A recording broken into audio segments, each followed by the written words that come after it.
মানুষ তোমাকে বড় আলেম বলছে, বড় বক্তা, বড় মুহাদ্দিস সব বলছে, যাও জাহান্নামে যাও।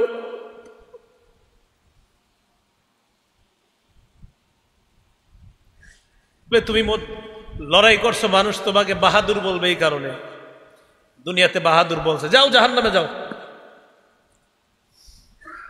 দাতাকে বলবে তুমি যেন বড় দাতা, এটা বলার জন্য তুমি দুনিয়াতে দান করছো, জাহান্নামে যাও। হাদিসে নবীজি বলছেন উলাইকা সালাসা তুসাআরু বিহিমুন নার আউয়ালু মান তুসাআরু বিহিমুন নার, এই তিনজনকে দিয়ে জাহান্নাম জ্বালাবে আল্লাহ। সর্বপ্রথম এই তিনজনের মাধ্যমে জাহান্নাম জ্বালাবে। মানুষকে দেখানোর জন্য যেন আমাদের আমল না হয়, আমাদের হজ, আমাদের কোরবানি, আমাদের জীবন, আমাদের মরণ সব কাকে খুশি করার জন্য বলেন? আল্লাহকে খুশি করার জন্য। মানুষকে দেখানোর জন্য যদি হয় একদম শেষ, জাহান্নামে জ্বলতে হবে। আমি আবু হুরায়রা রাদিয়াল্লাহু তাআলা কেন বেহুশ হয়েছে হাদিস বলতে এবার বুঝছেন আপনারা। প্রথমে আলেমের কথা, উনি তো নিজে বড় আলেম ছিলেন একজন, টেনশনে হাদিস বলতে পারতেছেন না, ভয়ে হাদিস বলতে পারতেছে না যে আলেমরে দিয়ে শুরু করবে, আমি তো একজন আলেম। আবু হুরায়রা রাদিয়াল্লাহু তাআলা একবার, দুইবার, চারবার বেহুশ হয়ে গেছে, টেনশন, পেরেশান। আপনাদের সাধারণদের উদ্দেশ্যে আজকে বয়ান করতে আসছে।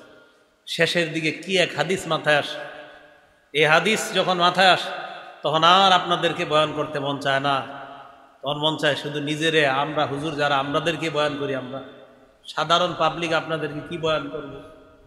বুঝাইতে চাইলাম কোরবানি তো সবাই করি ভাই, কাউরে দেখানোর জন্য কোনো আমল করেন না, নামাজও কাউরে দেখানোর জন্য পড়বেন না, হজ কাউকে দেখানোর জন্য না। তাহলে আজকে থেকে আমি, আপনি, আমরা সবাই সিদ্ধান্ত, কি আলেম আর কি আপনারা, আমরা সবার সিদ্ধান্ত আমাদের ছোট বড় সব আমল কার জন্য হবে? আল্লাহর জন্য। আমরা সব আমল আল্লাহর জন্য কি করবো তো ইনশাআল্লাহ। তাহলে হজ কার জন্য, কোরবানি কার জন্য? এটা আল্লাহ বলছে ইন্না সালাতি ওয়া নুসুকি ওয়া মাহইয়ায়া ওয়া মামাতি লিল্লাহি রাব্বিল আলামিন, নিশ্চয় আমার নামাজ, ওয়া নুসুকি আমার কোরবানি, ওয়া মাহইয়ায়া আমার জীবন, ওয়া মামাতি আমার মরণ, লিল্লাহি রাব্বিল আলামিন বিশ্ব জগতের রব আল্লাহর জন্য। তাহলে আমাদের জীবন, আমাদের মরণ, আমাদের হজ, আমাদের কোরবানি, আমার সব ইবাদত, বলেন মোট কথা আমার আপনার জীবনটাই কার? আল্লাহ। তাহলে যেই জীবন আল্লাহর জন্য, এই জীবনে কিভাবে আমরা কাউকে দেখানোর জন্য ইবাদত করব? যেহেতু জীবনটাই আল্লাহ, তো ইবাদত হবে কার? সহজ হিসাব। কোরবানি করি, এই কোরবানির সূচনা, আল্লাহর জন্য কোরবানি করার সূচনা আদম আলাইহিস সালাতু ওয়াস সালামের সন্তান হাবিল কাবিল থেকে শুরু হয়েছে। সূরা মাঈদা আল্লাহ বলেন ইয ক্বাররাবা কুরবানান ফাতুকব্বিলা মিন আহাদিহিমা ওয়া লাম ইউতাকাব্বাল মিনাল আখার। হাবিল কাবিল দুইজন যখন কোরবানি দিলেন, ফাতুকব্বিলা আহাদুহুমা ওয়া লাম ইউতাকাব্বাল মিনাল আখার। কাবিল কৃষক ছিল, হাবিল রাখাল ছিল, গরু গাবি ইত্যাদি পালতো। দোনোজনের জিনিস কোরবানি করছে। ওই জামানায় কোরবানি গ্রহণ করা, কোরবানি কবুল করার নিয়ম ছিল আকাশ থেকে আগুন আইসা যার কোরবানি খেয়ে ফেলবে, জ্বালিয়ে দিবে, এটাই কোরবানি। ফাতুকব্বিলা মিন আহাদিহিমা ওয়া লাম ইউতাকাব্বাল মিনাল আখার। দুইজনের একজনের কোরবানি কবুল করা হলো, ওয়া লাম ইউতাকাব্বাল মিনাল আখার, আরেকজনেরটা আল্লাহ কবুল করে নাই। হাবিলের কোরবানি আল্লাহ কবুল করেছেন, কাবিলের কোরবানি আল্লাহ কবুল করে নাই। তাহলে কোরবানির এই সিস্টেমটা, আগুনে যারটা জ্বালিয়ে দিবে, এটা ছিল পৃথিবীর শুরুতে কোরবানির ইতিহাস, কোরবানির নিয়ম ছিল এটা। আমরা যে কোরবানি করি এটা ইব্রাহিম আলাইহিস সালাতু ওয়াস সালাম, ইসমাইল আলাইহিস সালাতু ওয়াস সালাম, ওনাদের দুইজনের মাধ্যমে সূচনা। হাদিসে আসছে সুন্নাত আবিকুম ইব্রাহিম আলাইহিস সালাতু ওয়াস সালাম, এটা হলো তোমাদের নবী, তোমাদের আব্বা ইব্রাহিম আলাইহিস সালাতু ওয়াস সালামের সুন্নত। হাজেরা, ইসমাইল আলাইহিস সালাতু ওয়াস সালামের আম্মার নাম হাজেরা। ইসমাইল আলাইহিস সালাতু ওয়াস সালামকে ইব্রাহিম আলাইহিস সালাতু ওয়াস সালাম কোরবানি দেওয়ার জন্য রওনা করলেন, ওনাকে নিয়ে রওনা করলেন। তো রওনা করার পর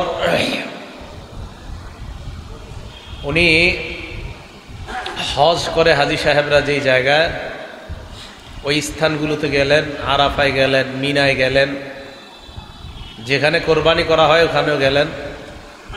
ইসমাইল আলাইহিস সালামকে কোরবানি করার আগে ইব্রাহিম আলাইহিস সালাম চিন্তা করলেন ছেলের একটু পরীক্ষা করি।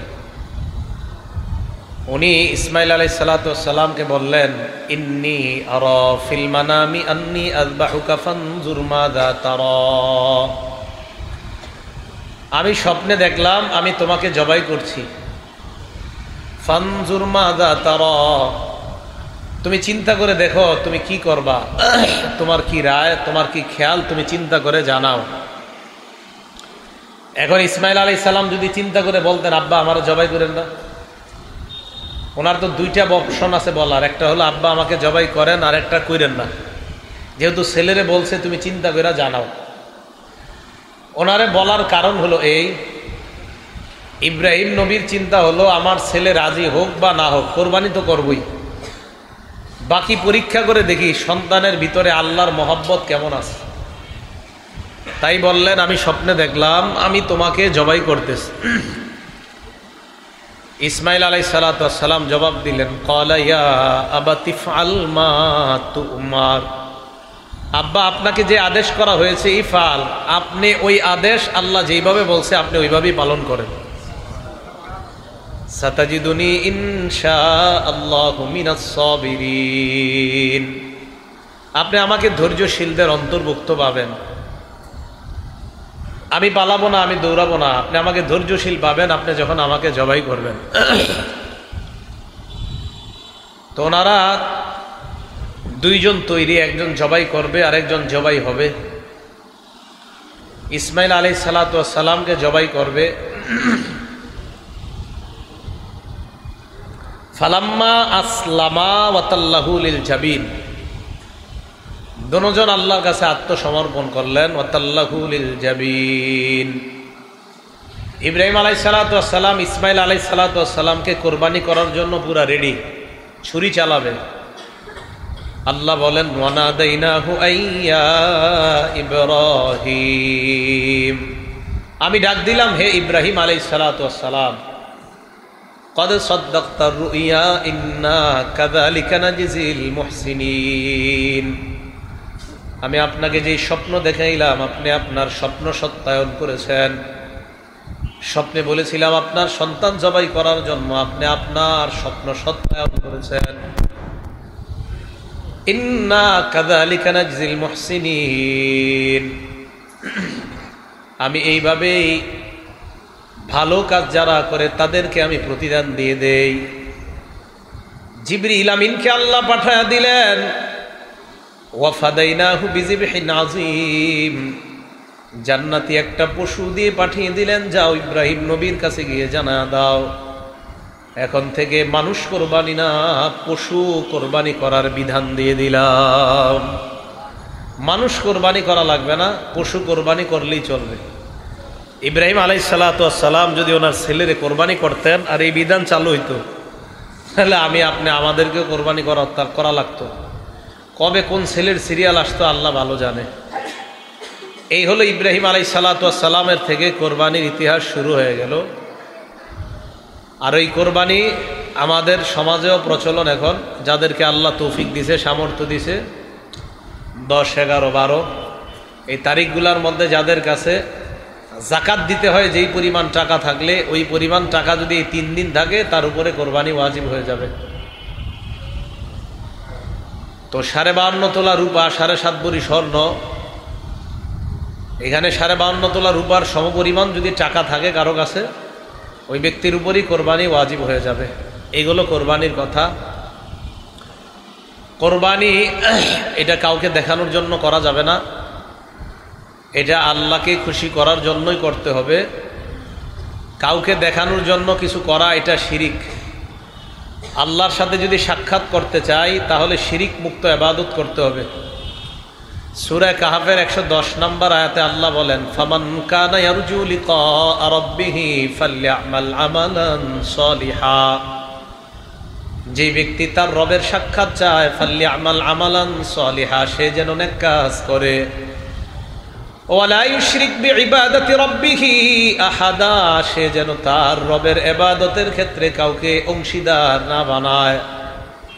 আল্লাহ বললেন যে ব্যক্তি তার সাথে সাক্ষাৎ করতে চায় সে যেন নেক আমল করে। নেক আমল করে ইমানদার, ইমানদার নেক আমল করে। ইমানদারের নেক আমলের পর আল্লাহ বললেন শিরিক যেন না করে। ইমানদার নেক আমল করবে, ইমানদার আবার শিরিক করে কিভাবে?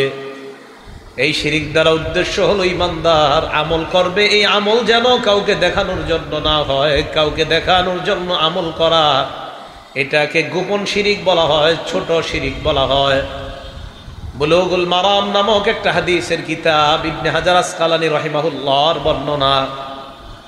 উনি হাদিস এনেছেন, আল্লাহ নবী বলেন ইন্না আখওয়াফা মা আখাফু আলাইকুম আশ-শিরকুল আসগর আর-রিয়া। বুলুগুল মারাম হাদিসের কিতাবের নাম, 440 নম্বর হাদিস। ক্বালা রাসূলুল্লাহ সাল্লাল্লাহু আলাইহি ওয়াসাল্লাম, আল্লাহ নবী বলেন ইন্না আখওয়াফা মা আখাফু আলাইকুম আশ-শিরকুল আসগর, আমি তোমাদের ব্যাপারে যে জিনিসটার ভয় সবচেয়ে বেশি পাই সেটা হলো ছোট শিরিক তোমরা করবা। এই ছোট শিরিকের নাম হলো আর-রিয়া, লোক দেখানো ইবাদত করা। লোক দেখানো ইবাদতকে ছোট শিরিক বলা হয়। ইবনে মাজার 4204 নম্বর হাদিসের বর্ণনা। আবু সাঈদ খুদরি রাদিয়াল্লাহু তাআলা আনহু বলেন খরজ আলাইনা রাসূলুল্লাহ সাল্লাল্লাহু আলাইহি ওয়াসাল্লাম ওয়া নাহনু নাতাযাকারুল মাসীহ আদ-দাজ্জাল।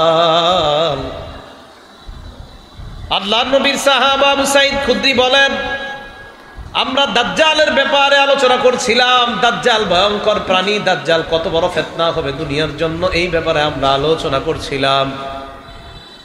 ইতিমধ্যে আল্লাহর নবী আমাদের সামনে আসলেন। আসার পর নবী বলেন আলা উখবিরুকুম বিমা হুয়া আখাফু আলাইকুম মিনাল মাসীহিদ দাজ্জাল, আমি কি তোমাদেরকে এমন একটা ব্যাপারে বলবো না যে ব্যাপারটা আমি দাজ্জালের চাইতে বেশি ভয় পাই?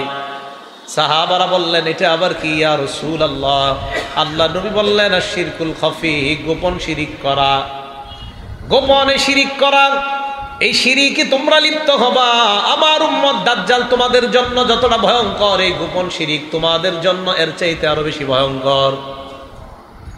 গোপন শিরিকে তোমরা লিপ্ত হবা। হজ করবা তো মানুষকে দেখানোর জন্য, কোরবানি দিবা তো মানুষকে দেখানোর জন্য, এটাকে গোপন শিরিক বলা হয়, ছোট শিরিক বলা হয়। এই শিরিকে তোমরা লিপ্ত হবা। আমি দাজ্জালের চেয়ে বেশি ভয় পাই, তোমরা এটা করবা। গরু কিনা যদি প্রতিযোগিতা হয় উদ্দেশ্য, তো নবীজি বলেন এটা আমি দাজ্জালের চেয়ে বেশি ভয় পাই যে আমার উম্মত এই জাতীয় অপরাধের মধ্যে লিপ্ত হয়ে যাবে। এটা নবীজি সাল্লাল্লাহু আলাইহি সাল্লাম দাজ্জালের চেয়ে বেশি ভয় পাইলেন, কারণ এটা শিরিকযুক্ত ইবাদত হয়ে যায়, শিরিকযুক্ত আমল। শিরিকযুক্ত আমল আল্লাহ কবুল করে না। এই জন্য হজ এটাও হবে আল্লাহর জন্য, কোরবানি এটাও হবে কার জন্য?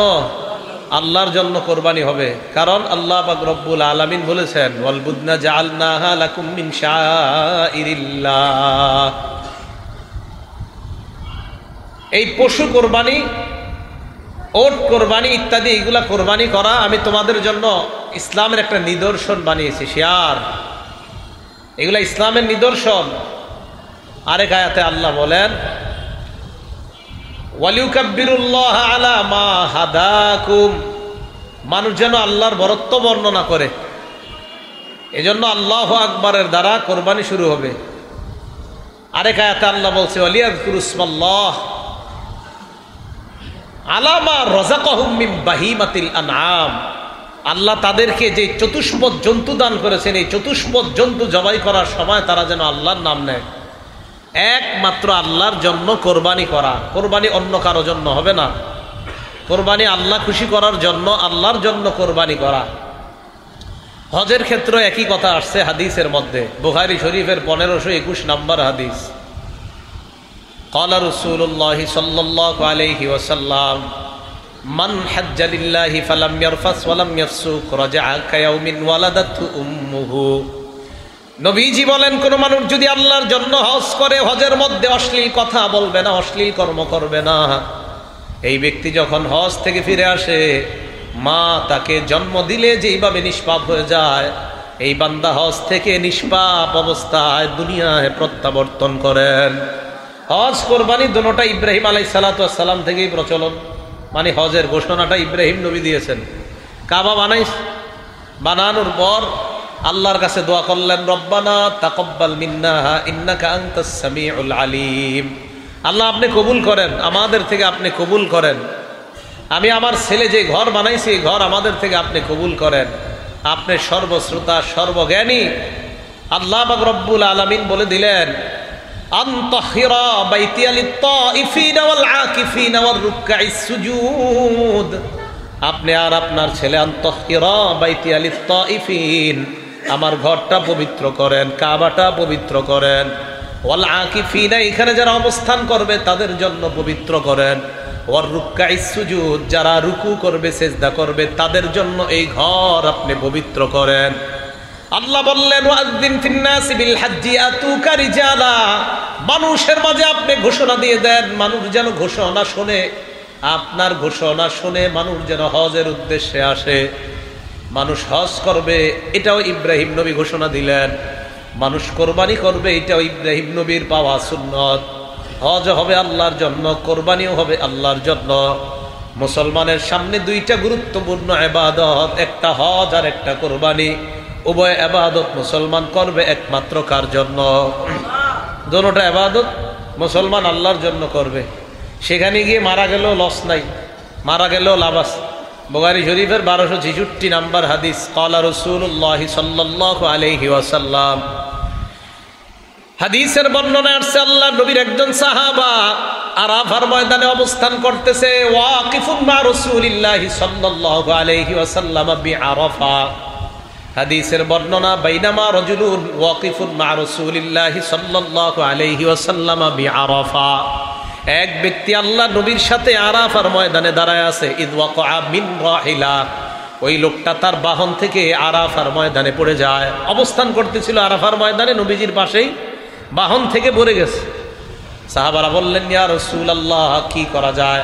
নবী বললেন, ইনসিলুহু বিমাইন ওয়া সিদরিন, তাকে পানি আর বরুই পাতা দিয়ে গোসল করাও, পানি দিয়ে বরুই পাতা দিয়ে গোসল করাও। 2 নাম্বার, কাফিনুহু ফি সাওবাইন, তাকে 2টা কাপড়ের মধ্যে পেঁচাও। কয় কাপড়ে পেঁচাও? মানুষকে, আমরা মুসলমান পুরুষরা মারা গেলে কয় কাপড় দিতে হয়? 3টা। নবীজি বললেন তাকে কয়টা দাও? 2টা। ওলামারা ছাড়া অন্যরা বলেন তো, হাজী সাহেবরা কয় কাপড় পরে হজ করে? কয় কাপড়? 2 কাপড়। নবীজি বললেন, কাফিনুহু ফি সাওবাইন, 2 কাপড়ের মধ্যে কাফন দাও।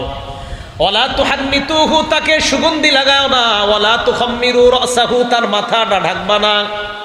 কাফন দিলে মুসলমানের মাথাও ঢাকতে হয়, তাকে আমরা সুগন্ধি লাগাই, কর্পূর আরো কত কিছু লাগাই। আল্লাহ নবী বললেন, সুগন্ধি দিবা না, তার মাথাটা ঢাকবা না, ওই অবস্থায় তাকে তোমরা দাফন দিবা।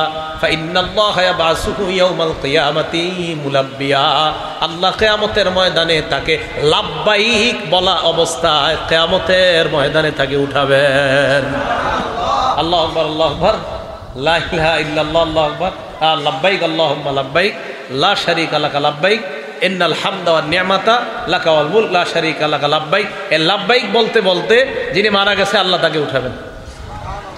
কথা বুঝে আসছে? যাদেরকে সামর্থ্য দিছে হজ করেন, যাদেরকে সামর্থ্য দিছে কোরবানি আদায় করেন। আর সামর্থ্য দেওয়ার পরেও যারা হজ না করেন, যদি 5 বছর হয়ে যায়, এমন কয় বছর? আরো জোরে বলেন, কয় বছর?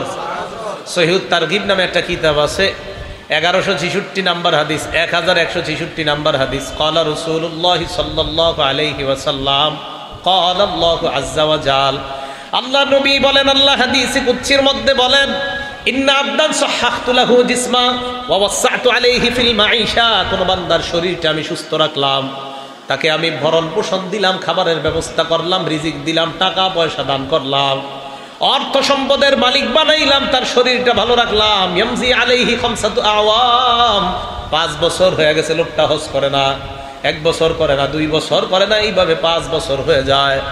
লা ইয়াফিদু ইলাইয়া, আমার কাছে আসে না। লা মাহরুম, আল্লাহ কয় লোকটা হতভাগা, বঞ্চিত। বলেন নাউজুবিল্লাহ। টাকা দিছে, হজে যায় না, 1 বার 2 বার 3 বার 4 বার 5 বার, এইভাবে হজে যায় না। তো নবী আল্লাহ পাক রব্বুল আলামিন বললেন লা মাহরুম, এটা বঞ্চিত। টাকা পয়সা হয়ে গেলে আগে হজ করবেন। টাকা পয়সা হয়ে গেলে, আর ঋণ থাকলে ভিন্ন কথা, ঋণ তো দিতেই হবে, ওটা বেশি জরুরি। ঋণ ছাড়া অন্যভাবে যদি টাকা পয়সা হয়ে যায় হজ করবেন, পরে কি হবে পরে, কারণ হজ করলে আপনি ধনী হয়ে যাবেন। সুবহানাল্লাহ, আর একটু জোরে বলেন সুবহানাল্লাহ। এটা মানতে জানা মানুষ কয় হজ করলে আবার ধনী হয় কেমনে, সুদ না খাইলে কেমনে ধনী হয়, মানে ওই যে আল্লাহ কইছে এর লাগে বিশ্বাস করতে কষ্ট হয়। আর মানুষ সুদ খাইলে বড় লোক হয়, এটা বিশ্বাস করতে তাড়াতাড়ি করে। তিরমিজি শরীফের 810 নম্বর হাদিস, ক্বালা রাসূলুল্লাহ সাল্লাল্লাহু আলাইহি ওয়াসাল্লাম তাবিউ বাইনাল হজ্জি ওয়াল উমরা, আল্লাহর নবী কয় তোমরা হজ উমরা করো একসাথে, ফাইন্নাহুমা ইয়ানফিয়ানিল ফাকরা ওয়াজ যুনুব কামা ইয়ানফিল কিরু খাবাসাল হাদিদ ওয়াজ যাহাবি ওয়াল ফিদ্দা। হাপরের আগুনের মধ্যে স্বর্ণ রূপা যেইভাবে এটাকে শুদ্ধ করা হয়, পরিশুদ্ধ করা হয়, স্বর্ণ আর রূপা যেইভাবে ময়লা দূর করে এটাকে সংশোধন করা হয়, হজে আর উমরা আদায় করার পর তোমাদের দারিদ্রতা দূর হয়, তোমাদের গুনাহগুলা ধুয়ে মুছে আল্লাহ সাফ করে দেয়। দারিদ্রতা দূর করে কে? বলেন কে দূর করে? আল্লাহ। ঋণ টিন না থাকলে ইনশাআল্লাহ, টাকা হইলে হজে যাব ইনশাআল্লাহ। ঠিক আছে তো ইনশাআল্লাহ, তাহলে হজে যাবেন ইনশাআল্লাহ। আল্লাহ আল্লাহ তৌফিক দান করেন। তো রাসূল আকরাম সাল্লাল্লাহু আলাইহি সাল্লাম বললেন যে তোমরা হজ করলে আল্লাহ তোমাদেরকে ধনী বানিয়ে দিবেন। হজ করলে আল্লাহ কি বানাবেন? ধনী বানাবেন। বিশ্বাস হয়তো সবার। হজে যাওয়ার সময় যদি আপনি টাকা পয়সা খরচ করে রওনা করলেন, যদি মারা যান, প্রতিমধ্যে মারা গেছেন। আমি যে মসজিদে তাফসীর করি ওই মসজিদের সভাপতি সাহেব হজে গিয়া আপনার সৌদি আরব গিয়া মারা গেছে। সৌদি আরব গিয়া মারা গেছে, আলহামদুলিল্লাহ তার কবর ওই দেশে হয়েছে, সৌদি আরব হয়েছে কবর। ক্বালা রাসূলুল্লাহ সাল্লাল্লাহু আলাইহি ওয়াসাল্লাম, বাইহাকি শরীফ নামে একটা কিতাব আছে, শুআবুল ঈমান, 4100 নম্বর হাদিস। নবীজি বলেন মান খরাজা হাজ্জান ফামাতা, কোন ব্যক্তি যদি হজের নিয়তে বের হয়, ফামাতা বের হওয়ার পর মারা যায়, ফাজরুহু আজরুল হাজ্জ ইলা ইয়াউমিল কিয়ামা, আল্লাহ তার আমলনামায় কিয়ামত পর্যন্ত হজের সওয়াব লিপিবদ্ধ করে দেয়। ওমান খরাজা মুতামিরান ফামাতা, উমরা করার জন্য বের হইছে, আগামী রমজানে উমরা বের হইছে, নিয়ত করছেন, রমজানে কেন উমরা করবেন? ক্বালা রাসূলুল্লাহ সাল্লাল্লাহু আলাইহি ওয়াসাল্লাম উমরাতুন ফি রমাদান কাহাজ্জাতিন মাই, আল্লাহর নবী কয় রমজান মাসে যেই ব্যক্তি উমরা করবে সে যেন আমার সাথে হজ করছে। না বুঝাইতে পারি নাই, নবীজি কি বললেন? উমরাতুন ফি রমাদান কাহাজ্জাতিন মাই, রমজান মাসে কেউ উমরা করলে আমার সাথে হজ করার সওয়াব। এই জন্য বললাম রমজানে উমরা নিয়ত করেন।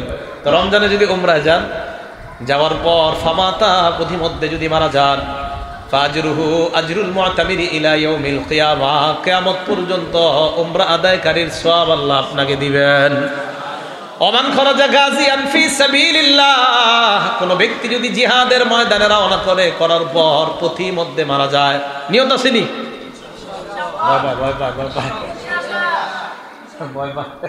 নিয়ত আছে না? কোন ব্যক্তি জিহাদে বের হয়েছে, জিহাদের নিয়তে বের হয়, ফামাতা পথিমধ্যে যদি মারা যায়, ফাজরুহু আজরুল গাজী ইলা ইয়াউমিল কিয়ামা, কিয়ামত পর্যন্ত আল্লাহ তাকে জিহাদ করার সওয়াব দিয়ে দেয়। তাহলে লস নাই, কি নাই? লস নাই, এটা লাভ আছে। এখন আপনি যাওয়ার সময় টাকা পয়সা কিছু খরচ হবে, আরে হবে কিনা? আসলেই তো খরচ হবে, সত্যি কথাই টাকা পয়সা কিছু খরচ হবে। এখন এই যে আপনার টাকা পয়সা খরচ হবে হজে রওনা করলে, একটা কিতাব আছে সহিহুত তারগিব, এই কিতাবের 1116 নম্বর হাদিস, 1116 নম্বর হাদিস বা 14 নম্বর হাদিস। আম্মা জান আয়েশা সিদ্দিকা রাদিয়াল্লাহু তাআলা আনহার বর্ণনা, আনা আয়েশা রাদিয়াল্লাহু তাআলা আনহা ক্বালা রাসূলুল্লাহ সাল্লাল্লাহু আলাইহি ওয়াসাল্লাম লি আয়েশা, আম্মা জান আয়েশা বলেন আল্লাহর নবী আমাকে বললেন, আয়েশা টাকা পয়সা খরচ করে হজে আসলা, কষ্ট করে হজে আসলা, বাংলাদেশ থেকে রওনা করলে কত কষ্ট হয়, পাসপোর্ট করতে হয়, ভিসা করতে হয়, হাজি ক্যাম্পে গিয়ে কতজনের চাপ খাইতে হয়, মারামারি পর্যন্ত বুড়ারা লেগে যায়। হ্যাঁ, নাউজুবিল্লাহ, ঠিক হয় নাই, অনেকে মারামারি লাগে, মুরব্বীরা কষ্ট নিয়েন না, এই অংশ আমি ফিরাই নিচ্ছি, এটা বলি নেই। যাই হোক, অনেক হাজি সাহেব এরকম ঝগড়া লেগে যায়, মারামারি লেগে যায় অনেকেই হজ ক্যাম্পে, মানে অর্থাৎ মেজাজ নিয়ন্ত্রণ থাকে না, অনেক সময় হতেই পারে এটা। এই যে কষ্ট সহ্য করে বিভিন্ন জন বিভিন্ন কথা কয়, হ্যাঁ, তো বিভিন্ন জন বিভিন্ন কথা কয়, এই যে কথা সহ্য করে, ভিসানিদের সিরিয়াল ধরা লাগে, খুব মন দিয়ে শুনেন, পাসপোর্টে সিরিয়াল লাগে, টাকা দাও, ডাকে, এই যে একটা পেরেশানি হয় না, ক্বালা রাসূলুল্লাহি সাল্লাল্লাহু আলাইহি ওয়াসাল্লাম, আল্লাহ নবী বলেন, আয়েশা ইন্নালাকি মিনাল আজরি আলা ইন্নালাকি মিনাল আজরি ইন্নালাকি মিনাল আজরি আলা নাসাবিকি ওয়া নাফাকাতিক। আয়েশা, যেই পরিমাণ কষ্ট হাজী সাহেবের হয়, যেই পরিমাণ টাকা খরচ করা হয়, প্রত্যেকটা কষ্টর বিনিময়ে আল্লাহ তাকে সওয়াব দিয়ে দেয়। যতগুলা কষ্ট হয়, পাসপোর্ট ভিসা সহ টাকা পয়সা অর্থ যা খরচ হয় সব সওয়াব আল্লাহ তাকে দান করে দেয়। এই জন্য হজে যাওয়ার পর এটাতে কোনো লস নাই, এটা লাভ আছে। ক্বালা রাসূলুল্লাহি সাল্লাল্লাহু আলাইহি ওয়াসাল্লাম, এটা কিতাব আছে নাম তাখরিজুল মুসনাদ, 12 নম্বর খণ্ড, 379 নম্বর পৃষ্ঠা। আল্লাহ নবী বলেন, সালাসাতুন ফি জিমানিল্লাহ, 3 ব্যক্তি আল্লাহর জিম্মায় থাকে। কয় ব্যক্তি? 1 নম্বর আল গাজী ফি সাবিলিল্লাহ, জিহাদের ময়দানের মুজাহিদ আল্লাহর জিম্মায় থাকে। 2 নম্বর আল হাজ্জ ওয়াল মুতামির, হাজী সাহেব এবং উমরা আদায় করি আল্লাহর জিম্মায় থাকে। নারীরা হজ করার সুযোগ পায় না, মা বোনরা কিভাবে হজ আদায় করবে? আম্মা জানা আল্লাহর নবীকে বললেন, ইয়া রাসূলুল্লাহ, নারল জিহাদ আফজাল আমাল, আমরা তো দেখি জিহাদ অনেক শ্রেষ্ঠ আমল। আফালা নুজাহিদু ইয়া রাসূলুল্লাহ, হুজুর আমরা নারীরা কি জিহাদের সওয়াব অর্জন করতে পারবো না? হুজুর জিহাদের তো অনেক সওয়াব, তো আমরা নারীরা জিহাদে যাব না কেন? নবীজি বললেন, লা, তোমরা জিহাদে যাবা না, ওয়ালাকিন্না আফজালাল জিহাদ হাজ্জুন মাবরুর, নারীর জন্য সবচেয়ে শ্রেষ্ঠ জিহাদ হলো কবুল হজ করা। কোন নারীর জিহাদ, এই নারীর জন্য জিহাদ হলো কোন নারী হজে যাওয়ার পর তার হজটা যদি আল্লাহ কবুল করে নেয়, ওই নারীকে জিহাদের ময়দানে গেলে যে সওয়াব, ওই সওয়াব আল্লাহ তাকে দান করে দেয়। মা বোনদেরকে ওয়াজ করবেন, তোমরা হজে গেলেই জিহাদের সওয়াব পাইবা। সহিহ বুখারী হাদিস নাম্বার 1773 নম্বর হাদিসের বর্ণনা, যে মা বোনরা ওনারা হজে গেলেই তাদেরকে হজ্জে মাবরুরের সওয়াব আল্লাহ দান করবেন। তাহলে মা বোনদেরকে আল্লাহ জিহাদের সওয়াব দান করবেন। নাসাই শরীফের 2626 কত হয়? 2626 কয় না, কত হয়? 2626 না, 2626 2626 2626, এই তো। ক্বালা রাসূলুল্লাহি সাল্লাল্লাহু আলাইহি ওয়াসাল্লাম, আল্লাহ নবী বলেন, জিহাদুল কাবীর ওয়াস সাগীর ওয়াদ দাঈফ ওয়াল মারআ আল হজ্জ ওয়াল উমরা। নবীজি বলেন, বৃদ্ধ মানুষের জিহাদ, ছোট মানুষের জিহাদ, দুর্বল মানুষের জিহাদ, নারীর জিহাদ, বৃদ্ধ মানুষের জিহাদ, ছোট মানুষের জিহাদ, নারীর জিহাদ, দুর্বল মানুষের জিহাদ হলো হজ উমরা করা। বৃদ্ধ মানুষ যদি হজ আদায় করে আল্লাহ তাকে জিহাদের সওয়াব দিয়ে দেয়। নারী যদি হজ করে উমরা করে আল্লাহ তাকে জিহাদের সওয়াব দান করে দেয়। মানুষ, বৃদ্ধ মানুষ, তাদের সুযোগ আছে, এরা হজ করলে আল্লাহ তাদেরকে জিহাদের সওয়াব দিয়ে দেয়। তাহলে এদের সামনে কত বড় একটা সুযোগ, এই সুযোগ হাতছাড়া না করা। আল্লাহ যাদেরকে টাকা দিছে, আপনারা তাড়াতাড়ি হজ করবেন, হজ আদায় বিলম্ব না করা। বলেন তো, হজ আদায় কি না করা? বিলম্ব না করা। একটা কিতাব আছে, হাদিসের কিতাব নাম ইবনে মাজাহ। এই হাদিসের কিতাবের 2883 নম্বর হাদিস, 2883, কত হয়? 2883, 2883, 2883।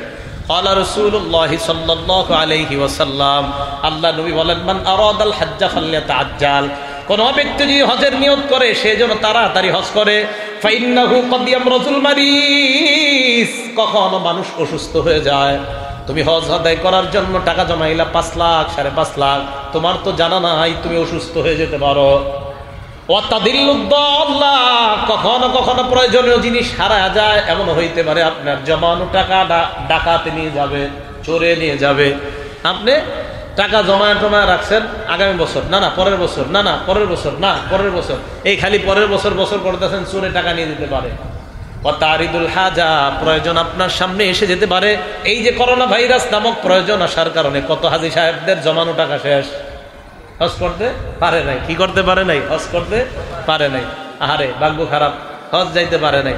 তো দেখেন, এই যে এই প্রয়োজন এসে যেতে পারে, তাই নবীজি বললেন তাড়াতাড়ি হজ করো, তাড়াতাড়ি হজ করো। আব্দুল্লাহ ইবনে আব্বাসের বর্ণনা, সহিহুত তারগিব কিতাবের হাদিস নাম্বার 1111, 4টা একে কত হয়? 1111, কি সুন্দর হাদিস। হ্যাঁ, আব্দুল্লাহ ইবনে আব্বাস বলেন, তাআজ্জালু ইলাল হজ্জ ইয়ানি আল ফরিদা, তোমরা ফরজ হজ আদায় করো তাড়াতাড়ি, ফরজ হজে বিলম্ব করবা না, ফরজ হজ তাড়াতাড়ি আদায় করো। তাহলে আজকে আমাদের 2টা আমল আমাদের সামনে, একটা হজ করা আর একটা কোরবানি করা। হজ কার জন্য করা? আল্লাহর জন্য। কোরবানি কার জন্য করা? আল্লাহর জন্য। হজও আল্লাহর জন্য করা, কোরবানি আল্লাহর জন্য। তবে হজটা যেন হজ্জে মাবরুর হয়, এই দোয়া করা আল্লাহর কাছে, মানে কবুল হজ যেন হয়। কবুল হজ যদি না হয় তাহলে তো সমস্যা। হজ কিন্তু কবুল হজ হতে হবে, এই দোয়া আল্লাহর কাছে করা যেন হজটা কবুল হজ হয়। বুখারী শরীফের 1773 নম্বর হাদিস, ক্বালা রাসূলুল্লাহ সাল্লাল্লাহু আলাইহি ওয়াসাল্লাম, আল্লাহর নবী বলেন, আল হাজ্জুল মাবরুর লাইসা লাহু জাযাউন ইল্লাল জান্নাহ, কবুল হজের একমাত্র প্রতিদান হলো মরার সাথে সাথে আল্লাহর জান্নাতের মেহমান। কবুল হজের প্রতিদান আল্লাহর জান্নাতের মেহমান। সহিহ বুখারী হাদিস নাম্বার 1521 নম্বর হাদিস, ক্বালা রাসূলুল্লাহ সাল্লাল্লাহু আলাইহি ওয়াসাল্লাম, আল্লাহর নবীকে এক সাহাবা প্রশ্ন করলেন, কোন আমল সবচাইতে শ্রেষ্ঠ? নবী বললেন, ঈমানুন বিল্লাহি ওয়া রাসূলি, আল্লাহর উপর ঈমান আনা, নবীর উপর ঈমান আনা সবচাইতে শ্রেষ্ঠ আমল। সাহাবা প্রশ্ন করলেন, এরপর কোন আমলটা শ্রেষ্ঠ? নবীজি জবাব দিলেন, এরপর আল জিহাদু ফি সাবিলিল্লাহ, আল্লাহর রাস্তায় জিহাদ করা শ্রেষ্ঠ ইবাদত। আপনি জানেন হজের মাসালা পড়তে গিয়ে আমি দেখি সব জায়গায় জিহাদের কথা বলছি নবী। হজ জিহাদ, হজ জিহাদ। কেন? হজ করতেও কষ্ট হয়, জিহাদেও কষ্ট হয়, তাই নবীজি হজ জিহাদ, হজ জিহাদ সব জায়গায় হজের কথা আনছে, জিহাদের কথা আনছে। তো নবীজিরে বলছে সবচেয়ে শ্রেষ্ঠ ইবাদত কোনটা? বললেন ঈমান আনা আল্লাহর উপর, নবীর উপর ঈমান আনা। 2 নাম্বার বলতেছে, তো নবীজি সাল্লাল্লাহু আলাইহি সাল্লাম জবাব দিলেন, 2 নাম্বার শ্রেষ্ঠ ইবাদত, এই ইবাদতটা হলো আল্লাহর রাস্তায় জিহাদ করা। জিহাদ মানে সন্ত্রাস না, এটা জনগণকে বুঝাইতে হবে, জনগণকে বয়ান দিয়ে বুঝাইতে হবে, জনগণকে কাছে গিয়ে বুঝাইবেন যে সন্ত্রাস আর জিহাদ এক না। আপনারা জঙ্গি মনে করেন যাকে, এটার নাম জিহাদ না। জিহাদ একটা পবিত্র জিনিসের নাম, পবিত্র বিধানের নাম। সন্ত্রাস আর জঙ্গি দমন করার শ্রেষ্ঠ পদ্ধতির নাম হলো জিহাদ। সন্ত্রাস এবং জঙ্গি দমন করার পবিত্র পদ্ধতির নাম জিহাদ। জিহাদ মানে জঙ্গিবাদ না, জিহাদ মানে সন্ত্রাস না। সন্ত্রাস নির্মূল করার নাম জিহাদ, জঙ্গিবাদ নির্মূল করার নাম জিহাদ। অবৈধভাবে অন্যায়ভাবে কোনো মুসলমানের উপর, কোনো মানুষের উপর আক্রমণ করা, এই আক্রমণ যেন না হয় এটাকে প্রতিহত করার নাম জিহাদ। ইতিহাস জনগণকে বলবেন 13 বছর মুসলমানরা শুধু আক্রমণ সহ্য করছে, এরপরে আল্লাহ পাক রব্বুল আলামিন বলছে এবার আর সহ্য না, এবার প্রতিহত করেন। প্রথমেই বলেন না যে আপনারা শুধু এবারে ঝাঁপিয়ে পড়েন, আল্লাহ বলছে প্রতিহত করেন। এরপরে আল্লাহ বলছে উযিনা লিল্লাযীনা ইউকাতালুনা বিআন্নাহুম যুলিমু, আর জুলুমের শিকার হওয়া যাবে না, এবার আপনারা পাল্টা আক্রমণ করবেন। তাহলে ইসলাম কি শিক্ষা দেয়? ইসলাম প্রথমে কারো উপর আক্রমণ করে না, অন্যরা আক্রমণ করে, ইসলাম এটাকে দমন করে। ইসলাম আক্রমণ শিখায় না, ইসলাম নিপীড়ন শিখায় না, ইসলাম জুলুম শিখায় না, ইসলাম নির্যাতন শিখায় না। নির্যাতন প্রতিহত করা ইসলাম শিখায়, জুলুম প্রতিহত করা ইসলাম শিখায়, জঙ্গিবাদ দমন করা ইসলাম শিখায়, সন্ত্রাস নির্মূল করা ইসলাম শিখায়। ইসলাম আর জিহাদ হলো একটা পবিত্র বিধানের নাম, এটা মনে রাখতে হবে। জিহাদ মানে সন্ত্রাস না, এটা বুঝাবেন জনগণকে। ইসলামের ইতিহাস শোনাবেন, মক্কা জীবন শোনাবেন, নবীর মদিনা জীবন শোনাবেন। আমি বিশ্বাস করি যারা এটা বুঝে না, এরা যখন মক্কা মদিনা জীবনী শুনবে, নবীজির এই জীবনী তাদের সামনে বললে, তখন স্পষ্ট বুঝবে তারা আসলেই তো ইসলাম সন্ত্রাসের নাম না, ইসলাম কোনো সন্ত্রাসী কর্মকাণ্ডের নাম না, জিহাদ কোনো সন্ত্রাসী কর্মকাণ্ডের নাম না। এটা মানুষকে ভুল বুঝানো হয়, এই জন্য মানুষ জিনিসটা বুঝে না। কথা কি বুঝে আসছে সবার? এই জন্য আপনারাও সবাই মক্কা জীবনী মদিনা জীবনীটা পড়বেন, নবীজির মক্কি জীবনী মদিনা, প্রথমে 13 বছরের জীবনীটা পড়বেন আলাদা, আন্দাজি প্রথমে মদিনা জীবন পড়বেন না, প্রথমে মক্কি জীবন পড়বেন। গোটা 23 বছর পড়ার আগে প্রথমে 13 বছর পড়বেন, এরপরে 10 বছর পড়বেন, এইভাবে 23 বছর পড়বেন। আপনি স্পষ্ট বুঝতে পারবেন মুসলমান শুধু আক্রমণ সহ্য করেছে, আর আক্রমণ প্রতিহত করার নাম হয়েছে জিহাদ। তাহলে বলেন তো, জিহাদ মানে কি প্রথমে আক্রমণ করছে না আক্রমণ প্রতিহত করছে? হ্যাঁ, এটার নাম জিহাদ। এটা আমরা বুঝাইতে হবে। এটা যারা বুঝে না এদেরকে বুঝান, কাছে ডেকে ডেকে বুঝাবেন। আমি অনেককে বুঝাইতে সক্ষম হয়েছি, যারা বুঝতো না, বুঝানোর পর এদেরকে বই দিছি ধরে ধরে, এই বই পড়েন, পড়ার পর ক্লিয়ার হবে জিহাদ কাকে বলে, সন্ত্রাস কাকে বলে। তখন ওই বই পড়ার পর তাদের কাছে স্পষ্ট হয়েছে জিহাদ হলো পবিত্র বিধান, সন্ত্রাস হলো আবু জাহেলের নাম। জিহাদ হলো পবিত্র বিধান, সন্ত্রাসী কর্মকাণ্ড কাফেররা শুরু করছে প্রথম, মুসলমানরা শুরু করে নাই। তাহলে সন্ত্রাসী কর্মকাণ্ড কি মুসলমানরা করছে প্রথম না কাফেররা? এটা কেন বললাম? হজের সাথে জিহাদের কথা সব জায়গায় আসতেছে, এটা যেন কেউ ভুল না বুঝেন যে হুজুর জিহাদের সাথে হজের একটা হজ একটা কত বড় ইবাদত, এটার সাথে আবার আপনারা এই জঙ্গি জঙ্গি শব্দটা বলেন গেল। তাহলে জিহাদ মানে কি জঙ্গি না, জঙ্গিবাদ দমন করা। জিহাদ মানে কি সন্ত্রাস, সন্ত্রাস দমন করা। মনে থাকবে তো সবার? হ্যাঁ, আমি আমাদের বাংলাদেশের কোনো একটা সাইনবোর্ডের মধ্যে লেখা দেখছি, কোথায় মনে নাই, হাঁটতে হাঁটতে, যে জিহাদ আর সন্ত্রাস এক না। কি লেখা আছে ওখানে? জিহাদ আর সন্ত্রাস এক না। লেখাটা দেখে আমার খুব ভালো লাগছে যে হ্যাঁ, এই সত্যি কথা লেখছে। এটা আমাদের দেশের কোনো একটা ফোর্স, কোনো এক বাহিনী লেখা রাখছে, জিহাদ আর সন্ত্রাস এক না। ওনারা লেখা রাখছে, কোনো একটা বাহিনী সম্ভবত সরকারি, ওনারা লিখে রাখছে। এইটা একদম সত্য কথা, জিহাদ সন্ত্রাস এক না। তাহলে এটা বুঝাইতে হবে জনগণকে, জিহাদ ভাই একটা পবিত্র বিধানের নাম, এটা সন্ত্রাস না। আপনার আব্বাকে বুঝাইবেন, আপনার আম্মাকে বুঝাইবেন, আপনার যেই ভাইটা কলেজ ভার্সিটিতে পড়ে তারে বুঝাইবেন, বলবেন 13 বছরের নবীর জীবনীটা পড়েন, এরপরে 10 বছরের জীবনী পড়েন, ইনশাল্লাহ সবার সামনে ক্লিয়ার হবে জিহাদ কাকে বলে, সন্ত্রাস কাকে বলে। কি মনে থাকবেন তো সবার ইনশাল্লাহ? নবীজির জীবনীটা সবাই পড়বেন তো ইনশাল্লাহ? ঘরে ঘরে সবাই নবীর জীবনীটা পড়া দরকার। আমার বয়ানও আছে সিরাত সিরিজের উপর, সিরাত মানে নবীর জীবনীর উপর লম্বা আলোচনা আছে, সম্ভবত 14-15 সিরিজে বয়ান আছে। সিরাত আল মুস্তাকিম চ্যানেলের মধ্যে আছে হয়তো, তো ওখানে পাওয়া যায় একদম নবীজির জন্ম থেকে নিয়ে আস্তে আস্তে কিভাবে এইভাবে একের পরে এক গিয়েছে, এইভাবে আলোচনাগুলা আছে, সম্ভবত পাওয়া যাবে। এখন আছে কিনা আমি জানি না, থাকলে তো ভালো কথা, না থাকলে নাই, না থাকলে আবার কখনো করলে শুনে নেবেন জিহাদ আর সন্ত্রাস কি এক কিনা। খায়ের বলতেছিলাম যে সব জায়গায় হজের সাথে জিহাদ, হজের সাথে জিহাদ।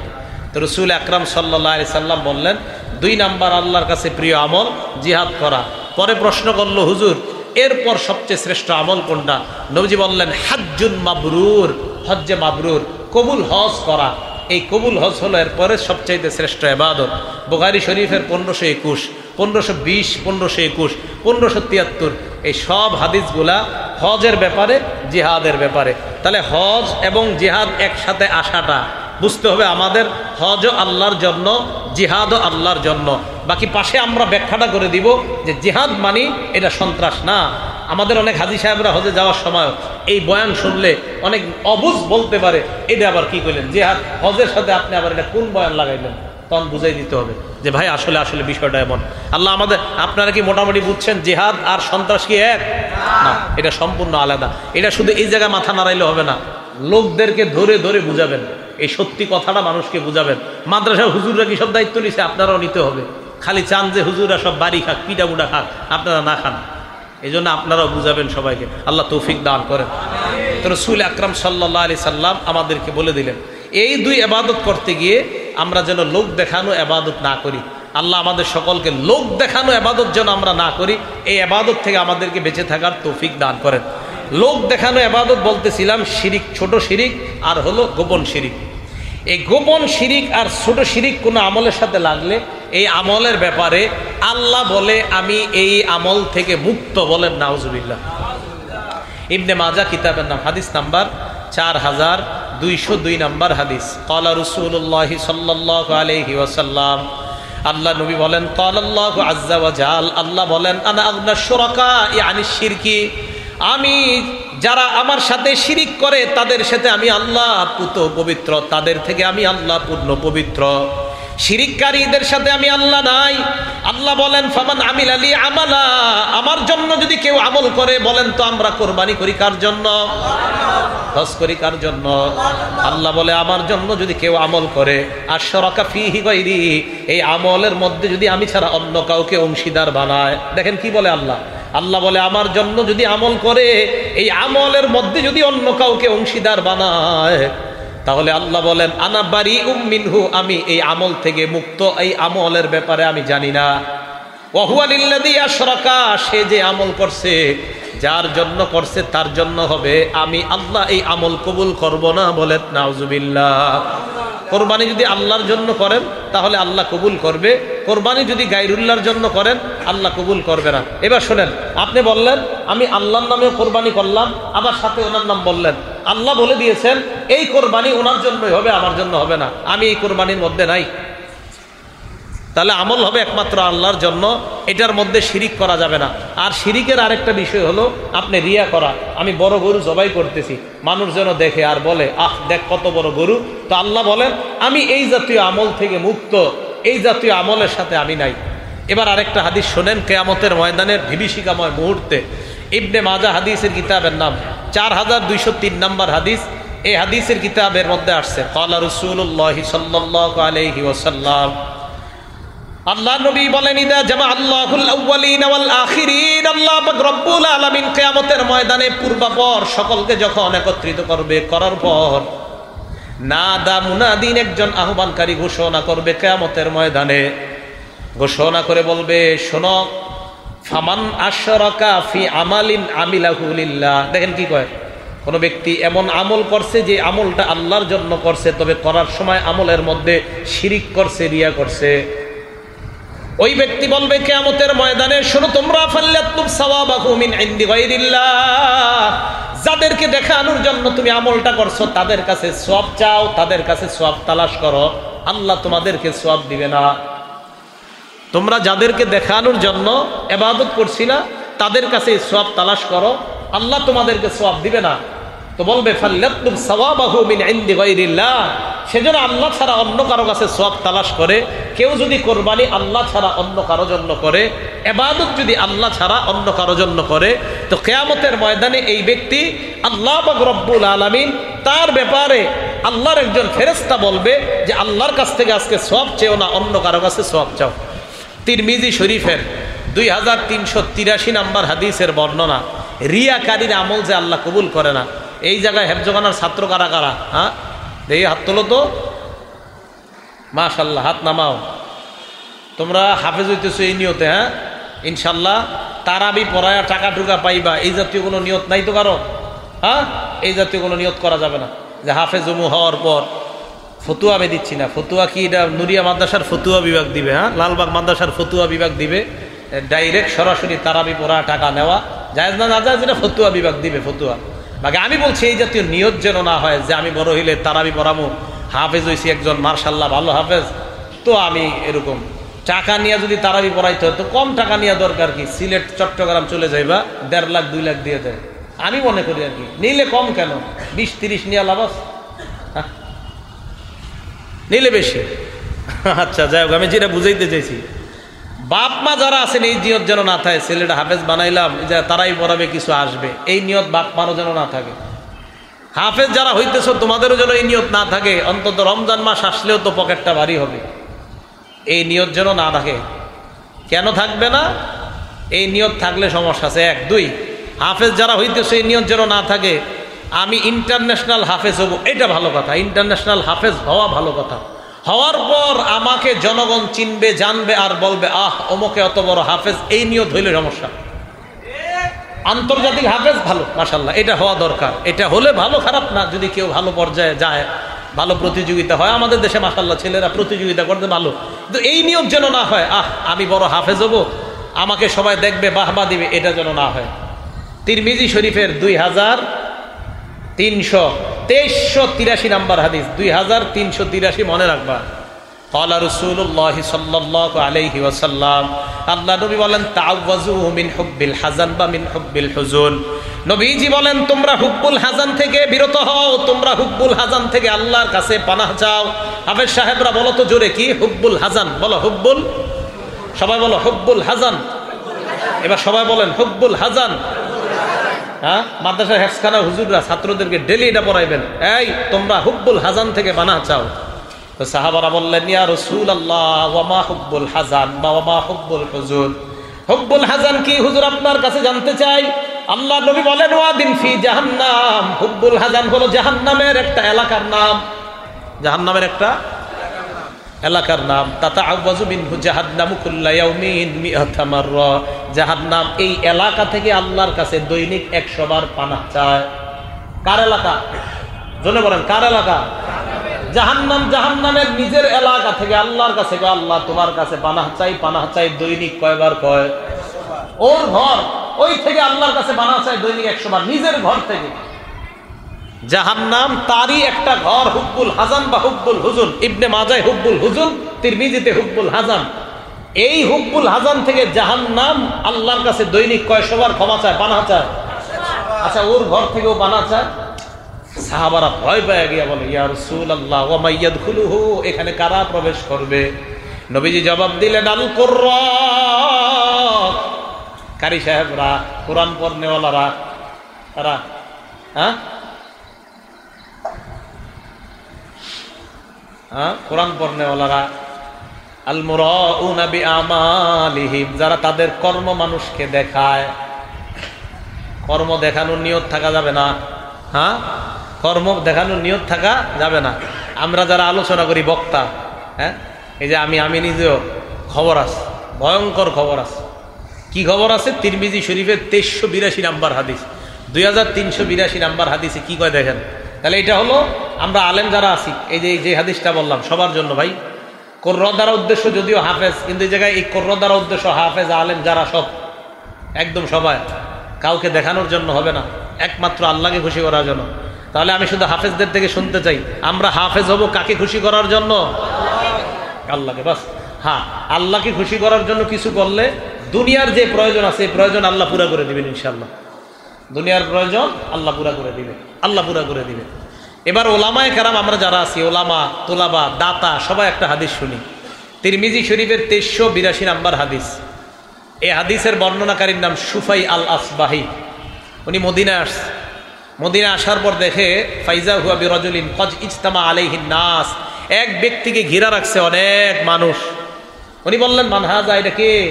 জনগণ কয় আবু হুরায়রা। চিনো না? উনি নবীর সাহাবা আবু হুরায়রা। তো উনি কি করলেন? ফাদানাউতু মিনহি ফাকআদতু বাইনা ইয়াদাই, আমি তার কাছে গেলাম, তার পাশে বসলাম। একটু মন দিয়ে হাদিসটা শোনেন। আমি তার কাছে গেলাম, তার পাশে বসলাম। তো আবু হুরায়রা রাদিয়াল্লাহু তাআলা আনহুর পাশে বসার পর দেখি ওয়াহুয়া ইউহাদ্দিসুন নাস, তিনি মানুষকে হাদিস শোনায়। ফালাম্মা সাকাতা ওয়া খালা, তিনি যখন হাদিস পড়া থেকে অবসর হলেন এবং নির্জনতা অবলম্বন করলেন, কুলতু লাহু, আমি তাকে বললাম, লামা হাদ্দাসতানি হাদিসান হাদ্দাসানিহি রাসূলুল্লাহ সাল্লাল্লাহু আলাইহি ওয়াসাল্লাম, এমন একটা হাদিস আমাকে শোনান যে হাদিসটা আল্লাহর নবীর কাছ থেকে আপনি সামি'তাহু মির রাসূলিল্লাহ, যে হাদিসটা আপনি আল্লাহর নবীর কাছ থেকে নিজ কানে শুনছেন। আকালতাহু ওয়া আলিমতাহু ওয়া আকালতাহু, যে হাদিসটা আপনি বুঝেছেন এবং জেনেছেন এমন একটা হাদিস আপনি শোনান।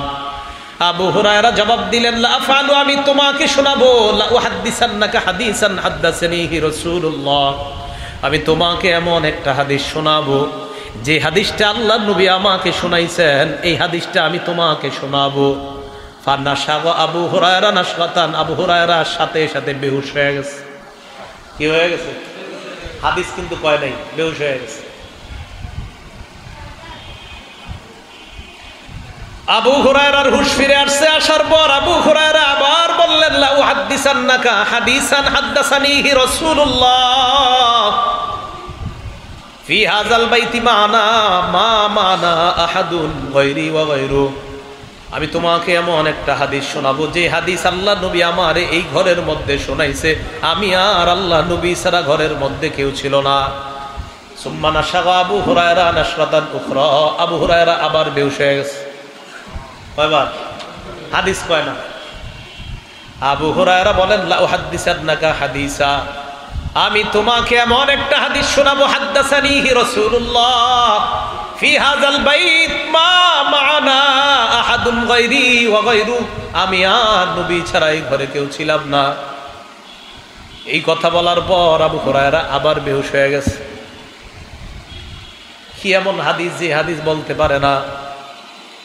আবু হুরায়রা রাদিয়াল্লাহু তাআলা আবার বলে, আমি তোমাকে এমন একটা হাদিস শোনাবো, নবীজি এই ঘরে এই জায়গায় বসে হাদিসটা আমাকে শোনাইছে, আমি আর আল্লাহ নবী ছাড়া কেউ শুনে নাই।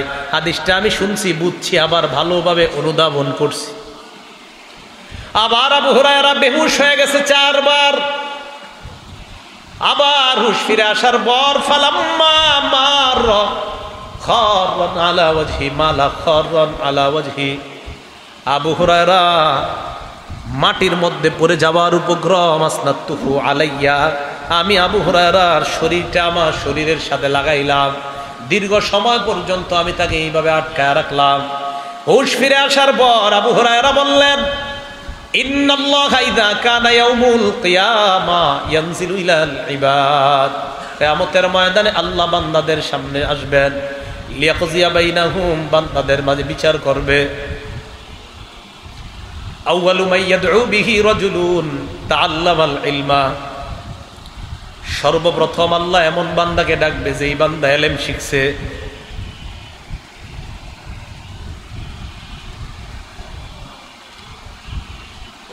এরপর ডাকবে রজুলুন কুতিলা ফি সাবিলিল্লাহ, যেই ব্যক্তি আল্লাহর রাস্তায় শহীদ হয়েছে এমন বান্দাকে ডাকবে। এরপর ডাকবে রজুলুন কাসীরুল মাল, সম্পদশালীকে আল্লাহ ডাকবে।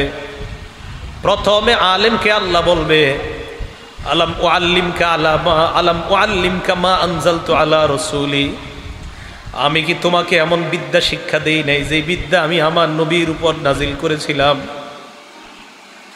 ফামা আলিমতা ফি ফামা আমিলতা ফিমা উল্লিমতা, তোমাকে যেই বিদ্যা শিখানো হয়েছে কি আমল তুমি করেছো বলো। আলেম জবাব দিবে আকুমু বিহি আনা আল-লাইলি ওয়া আনা আন-নাহার, আমি সকাল সন্ধ্যা আমল করছি, মানুষকে শিখাইছি। আল্লাহ আল্লাহ বলবে কাযাবতা, তুমি মিথ্যা বলছো। ওয়া তাকুলুল মালাইকাতু কাযাবতা, ফেরেশতারাও সাথে সাথে বলবে তুমি মিথ্যা বলছো। আলেমকে আল্লাহ বলবে তুমি মিথ্যা বলছো, ফেরেশতারা বলবে তুমি মিথ্যা বলছো।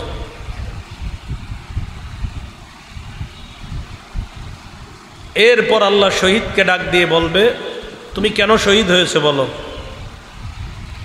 শহীদ বলবে আল্লাহ আপনারে খুশি করার জন্য শহীদ হয়েছে। আল্লাহ বলবে এই কারণে না। আলেমকে আল্লাহ বলবে প্রথমে, এরপরে শহীদ। প্রথমে আলেমকেও বলবে আরত্তাইয়ুকাল আবনাকা কারিউন, তুমি চেয়েছো জনগণ যেন তোমাকে বড় আলেম বলে, মুফতি মুহাদ্দিস বলে।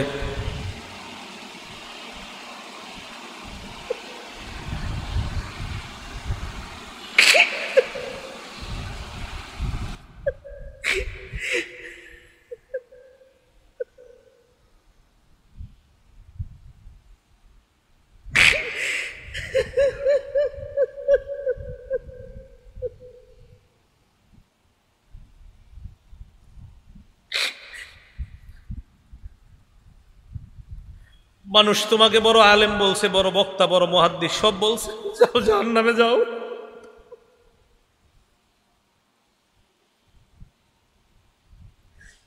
তুমি লড়াই করছো, মানুষ তোমাকে বাহাদুর বলবে এই কারণে, দুনিয়াতে বাহাদুর বলছে, যাও জাহান্নামে যাও। দাতাকে বলবে তুমি যেন বড় দাতা, এটা বলার জন্য তুমি দুনিয়াতে দান করছো, জাহান্নামে যাও। হাদিসে নবীজি বলছেন উলাইকা সালাসা তুসাআরু বিহিমুন নার আউয়ালু মান তুসাআরু বিহিমুন নার, এই তিনজনকে দিয়ে জাহান্নাম জ্বালাবে আল্লাহ। সর্বপ্রথম এই তিনজনের মাধ্যমে জাহান্নাম জ্বালাবে। মানুষকে দেখানোর জন্য যেন আমাদের আমল না হয়, আমাদের হজ, আমাদের কোরবানি, আমাদের জীবন, আমাদের মরণ সব কাকে খুশি করার জন্য বলেন? আল্লাহকে খুশি করার জন্য। মানুষকে দেখানোর জন্য যদি হয় একদম শেষ, জাহান্নামে জ্বলতে হবে। আমি আবু হুরায়রা রাদিয়াল্লাহু তাআলা কেন বেহুশ হয়েছে হাদিস বলতে এবার বুঝছেন আপনারা। প্রথমে আলেমের কথা, উনি তো নিজে বড় আলেম ছিলেন একজন, টেনশনে হাদিস বলতে পারতেছেন না, ভয়ে হাদিস বলতে পারতেছে না যে আলেমরে দিয়ে শুরু করবে, আমি তো একজন আলেম।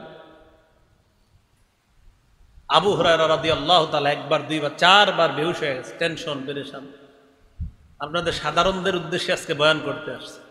শেষের দিকে কি এক হাদিস মাথায় আসে, এই হাদিস যখন মাথায় আসে তখন আর আপনাদেরকে বয়ান করতে মন চায় না, তখন মন চায় শুধু নিজেরে, আমরা হুজুর যারা আমাদেরকে বয়ান করি, আমরা সাধারণ পাবলিক আপনাদেরকে কি বয়ান করব। বুঝাইতে চাইলাম কোরবানি তো সবাই করি ভাই, কাউরে দেখানোর জন্য কোনো আমল করেন না, নামাজও কাউরে দেখানোর জন্য পড়বেন না, হজ কাউকে দেখানোর জন্য না। তাহলে আজকে থেকে আমি, আপনি, আমরা সবাই সিদ্ধান্ত, কি আলেম আর কি আপনারা, আমরা সবার সিদ্ধান্ত আমাদের ছোট বড় সব আমল কার জন্য হবে? আল্লাহর জন্য। আমরা সব আমল আল্লাহর জন্য কি করবো তো ইনশাআল্লাহ। তাহলে হজ কার জন্য, কোরবানি কার জন্য?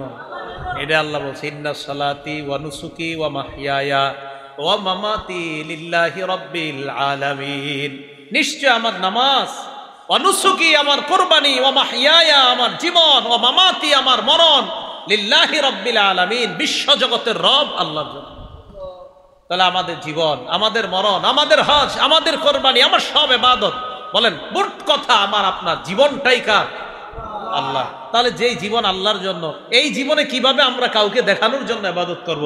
যেহেতু জীবনটাই আল্লাহ, তো ইবাদত হবে কার? সহজ হিসাব ভাই, মনে থাকবে তো ইনশাআল্লাহ? কোরবানি আল্লাহর, জীবন আল্লাহর, মরণ আল্লাহর ইনশাআল্লাহ।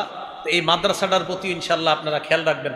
এলাকাবাসী যারা আছেন, ওলামায়ে কেরামও আপনারা নেক দৃষ্টি রাখবেন, আর সাধারণ যারা আছেন সবাই নেক দৃষ্টি রাখবেন ইনশাআল্লাহ। আল্লাহ পাক রব্বুল আলামিন আমাদের সকলকে, মোতায়েম সাহেব মাশাআল্লাহ উনি খুব মহব্বত করে, উনি আমার চেয়ে বয়সে বড়, কিন্তু উনি আমারে ভাবে কি জানেন, আমি ওনার কথায় বুঝছি। আমাদের মোতায়েম সাহেবের কাছে উনি যা ব্যক্ত করছে, উনি বুঝে অনেক কিছু আমারে, হুজুর আমি আসলে এরকম কিছু না, সত্যি এরকম কিছু না, আপনি যা ভাবেন। আমাদের মোতায়েম সাহেবের কাছে উনি আমারে এমনভাবে উপস্থাপন করছে, আসলে ওরকম আমি কিছু না। এই জন্য মাশাআল্লাহ বড় হৃদয়ের মানুষ, এই জন্য মানুষ সে বড় মনে করে দেখে। মুস্তাকুন নবী সাহেবের সাথে সম্পর্ক রাখে, তো এই জন্য মনটা বড়। কার সাথে সম্পর্ক রাখে? আল্লাহ মুস্তাকুন নবী সাহেব আমাদের কুমিল্লার গর্ব, বাংলাদেশের গর্ব, পুরো দুনিয়ার গর্ব। হ্যাঁ, আমাদের পুরা দুনিয়ার গর্ব। হুজুরের এখানে পারলে যাবেন, কুমিল্লা যদি পারেন যাবেন, দেখবেন মুরগির বাচ্চার মতো মানুষ কেমনে ছটফট করে গেলে দেখবেন। পারলে যায়েন হুজুরের। হুজুর কাফেলা যায়নি আপনার কখনো? হুজুরের সাথে প্রত্যেক মাসের শেষ শনিবার এলাকাবাসী যারা আছেন যদি পারেন কখন হুজুরের সাথে যায়েন, কুমিল্লা সুদুন্নপুর আল্লাহ মুস্তাকুন নবী সাহেব হুজুরের কাছে যায়েন, একটু বয়ান শুনেন। একদিন যাই একটু খালি দেখার নিয়তে যায়েন, শোনার নিয়তে, দেখবেন কত বড় বড় মানুষরা গাড়ি নিয়া, কত পরিমাণ, কি পরিমাণ গাড়ি নিয়া, প্রাইভেট কার নিয়া, পাজারু নিয়া মানুষ ওই জায়গায় বসে রয়েছে। এইভাবে হুজুরের সামনে একদম বড় বড় ব্যক্তিরা, কোটি কোটিপতিরা সামনে বৈশা বৈশা বয়ান শুনবে, নিজেদেরকে একদম হুজুর বিলাই দিচ্ছে। হ্যাঁ, হুজুর কাফেলা নিয়ে যায়, মনে যায় হুজুর কাফেলা যায় না, কাফেলা নিয়ে যখন যায় এলাকাবাসী যারা আছেন যোগাযোগ করলেন, হুজুর আমরাও যাব, কিভাবে যাইতে হয়, বাস ভাড়া করা লাগে, কি লাগে, আমরাও যাব ইনশাল্লাহ। যায় প্রত্যেক মাসের শেষ শনিবার। তো ইনশাল্লাহ আমিও দাওয়াত দিয়ে দিলাম, আমিও ইনশাল্লাহ সুযোগ করব হুজুরের কাছে যাওয়ার, খুব শখ। আমি চান্দিনা বাড়ি, এরপরে এখনো যাইতে পারতেছি না, যাবো ইনশাল্লাহ। আরেকজন আছে আমাদের কুমিল্লার আনিসুর রহমান আশরাফি সাহেব, হ্যাঁ, উনিও হুজুরের সাথে খুব সম্পর্ক রাখে, মুস্তাকুন নবী সাহেবের সাথে খুব সম্পর্ক। এই হুজুরের বয়ান আমি মাঝে মাঝে শুনি, আনিসুর রহমান সাহেবের, হ্যাঁ, কথা কয় সব গিয়ে একদম কলিজায় লাগে, সব কথা কলিজায় লাগে। একটা বয়ান করছে, কতবার যে এই বয়ানটা আমি শুনছি জানেন না। এই যে একটা বয়ান আছে, দেখবেন যে তুমি আজকে কার জন্য কি করলা, বড় বড় বিল্ডিং করলা, পাইলিং করলা, তুমি মরে যাইবা, সব শেষ।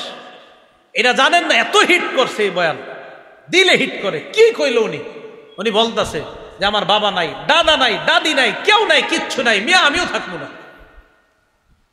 ওনাদের বয়ান আমি মাঝে মাঝে চিন্তা করি, আল্লামা মুস্তাকুন নবী সাহেব, আমাদের মাওলানা আনিসুর রহমান আশরাফি সাহেব আমারে খুব মহব্বত করে, ওনারা খুব মহব্বত করে, কিন্তু আসলে আমি অকৃতজ্ঞ বান্দা, এখনো দেখা করতে পারতেছি না, যাবো ইনশাল্লাহ।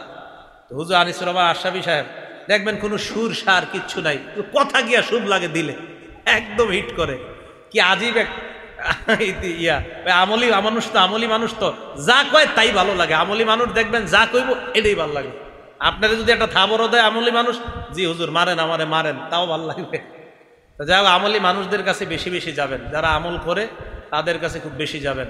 আল্লাহ আমাদের সকলকে জীবনটা যেন আল্লাহ ওয়ালাদের সাথে থেকে, তাদের থেকে যেন আমরা দিন শিখতে পারি, ইসলাম শিখতে পারি, কোরআন সুন্নাহ মোতাবেক যেন জীবনটা পরিচালনা করতে পারি, আল্লাহ তৌফিক দান করেন। সর্বশেষ মাদ্রাসাটার প্রতি খেয়াল রাখবেন, এই দোয়া চেয়ে, এই দোয়া করে আল্লাহ পাক রব্বুল আলামিন আমাদের সকলের আমলগুলা আল্লাহর জন্য করার তৌফিক দান করেন।